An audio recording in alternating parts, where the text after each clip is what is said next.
Hey, what's up everyone? Greg here, this time with an unboxing of the 13-inch version of the 2018 MacBook Pro. As you remember, a couple days back, we unboxed the 15-inch version of the MacBook Pro. Well, Apple finally shipped out the 13-inch version to me, so I decided why not take an unboxing of that one as well, because I actually think this one's going to be the more popular model between the 15-inch and the 13-inch. I think the 13-inch is clearly going to be the more popular model. It's cheaper and it's smaller, which a lot of people like in a laptop. So this starts at $17.99. This is the base configuration with 8 gigabytes of RAM. Again, I think this will probably be the most standard version sold, so I really wanted to get my hands on it and tell you if that would be a good option for you. It also has a 2.3 gigahertz quad-core processor, and it also has 8 gigabytes of RAM, very similar to the previous generation of boxes that Apple has released for this MacBook Pro design.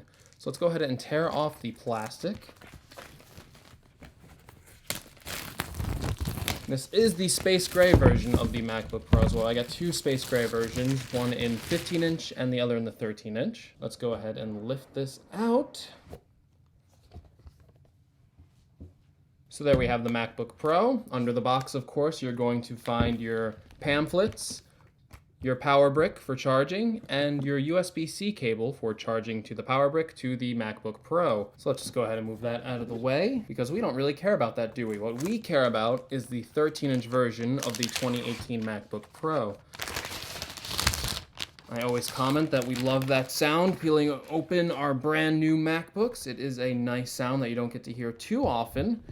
And here we have it, the 13-inch version. It is a lot smaller than the 15-inch version I had before. Just for reference, this would be the 15-inch version of the MacBook Pro, and you can see it has quite a bit of size on the 13-inch version. If you're really looking for something that's portable and powerful, you're really going to want to go with the 13-inch version of this MacBook. It weighs 3 pounds, and it is a lot smaller than the 15-inch version, which weighs 4 pounds. And you can just see how much smaller the footprint is on the 13-inch version of this device. But you're also getting a smaller screen and a weaker processor. This is a quad-core processor, which is pretty powerful. It's the first time a 13-inch version of the MacBook Pro has a quad-core processor, but the 15-inch version actually now has a 6-core processor, which gives it a really nice advantage for pro-intensive tasks. Okay, and as you see, as we rotate it, we still have those 4 Thunderbolt ports. We have 2 on each side, a headphone jack, and if you flip that over, you'll see the other 2 Thunderbolt 3 ports on the other side of the device. It's very thin, very light, very compact. If you're like a student going to college, I think this is probably going to be the laptop you're going to want to look at from Apple's lineup. So let's go ahead and open this thing up. We have that nice protective cover. Ooh, it's stuck onto that screen pretty good. And it just boots up right from there as you open the lid. You don't need to press any power button. And as we set this up, you can see that you have the Hey Siri command, which is new to the 2018 version. And one of my favorite new features on the 2018 MacBook Pro is the True Tone display. Here you can see what True Tone display looks like with it turned on, and you can see what it looks like turned off. See how blue that screen gets when you turn it off? So when you turn it back on, it adapts to the color temperature of the room, which is a little warmer right now. And you can see when you press this button, it actually turns it off. It makes the screen a lot bluer, really helps with things like readability and stuff like that. So like the 15-inch version of the 2018 MacBook Pro, it has that new 3rd generation butterfly keyboard that has a quieter typing sound, and as we found out, it actually has a special film inside of it that actually protects it from dust particles or debris from getting inside of it. Each keycap has a physical silicone barrier protecting it from dust or debris getting inside. So it's a lot more reliable than the 2016 or 2017-inch MacBook Pros.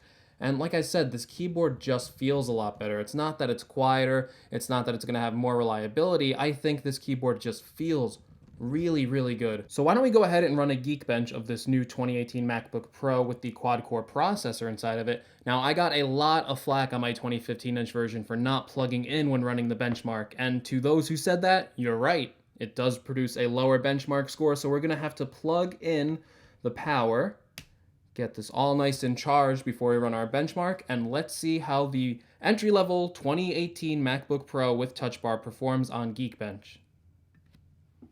Okay, and Geekbench just finished up, and we have a single core score of 3,904 and a multi-core score of 13,070. So even comparing some of the i7 processors out there, you're actually getting a really good score on that multi-core score because of that new i5 quad processor in the MacBook Pro. It's really great to see Intel's 8th generation quad core make it into the 13-inch version of this product. It's really going to empower a lot of users to make some really awesome stuff.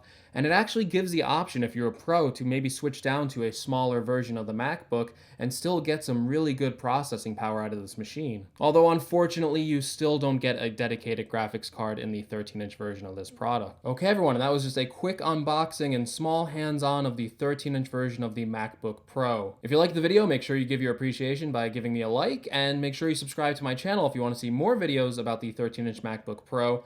Also, let me know in the comments below what you think about the 13-inch MacBook Pro. Are you picking one up? Are you going for the 15-inch version? Are you going with the i5 processor, the i7 processor? Just let me know in the comments below. And also, if you want me to cover anything specific about this 13-inch version, let me know in the comments below, and I'll be sure to do an update video answering all of your questions for that. And I'll see you guys in the next video. Take care, everyone.